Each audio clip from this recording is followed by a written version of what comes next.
అమెరికాకు strong warning ఇచ్చింది Iran. తమపై ఇజ్రాయెల్ జరిపిన దాడులకు ప్రతీకారంగా చేస్తున్న అటాక్స్ లో ఇప్పటి వరకు పాత ఆయుధాలే ప్రయోగించామని చెప్తుంది.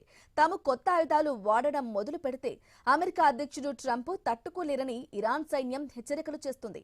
అమెరికా సాయంతో ఇజ్రాయెల్ చేస్తున్న యుద్ధంలో తగ్గేదే లేదంటూ స్పష్టం చేసినట్టుంది.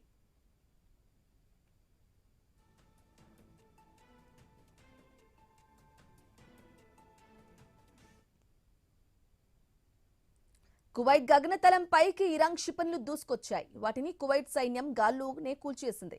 తమ దేశ లేటెస్ట్ ఎయిర్ డిఫెన్స్ సిస్టమ్ ను యాక్టివేట్ చేసినట్లు కువైట్ స్పష్టం చేసింది. సరిహద్దులో ఆర్మీ అప్రమత్తంగా ఉందని, దేశంలో నిఘా పెంచామని తెలిపింది. ఇక ఎవరికి ఎలాంటి భయాందోళన అక్కర్లేదని చెప్పారు. ఎలాంటి పరిస్థితులనైనా ఎదుర్కొనేందుకు సిద్ధంగా ఉన్నామని కువైట్ అధికారులు ప్రకటించారు. మరోవైపు కువైట్లోని భారతీయులకు మన ఎంబసీ కీలక సూచనలు చేసింది. అందరూ సురక్షితంగా ఉండాలని అధికారులు చెప్పారు. అధికారిక న్యూస్ ను ఫాలో అవ్వండని సూచించారు. తొందరపాటు నిర్ణయాలు ఉండొద్దన్నారు. ఎవరికి ఎలాంటి అవసరం వచ్చినా తమను సంప్రదించాలని ఎంబసీ అధికారులు స్పష్టం చేశారు.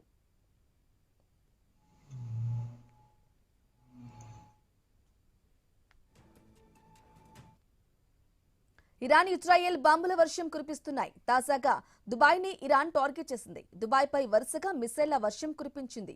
దీంతో దుబాయ్ అధికారులు వెంటనే అప్రమత్తమయ్యారు. బుర్జ్ ఖలీఫాను ఖాళీ చేస్తున్నారు. ఇరాన్ దాడి చేస్తుందన్న ముందస్తు భయంతో దుబాయ్ వ్యాప్తంగా ఎయిర్పోర్ట్లు మూసివేశారు. విమానాలు నిలిపివేశారు.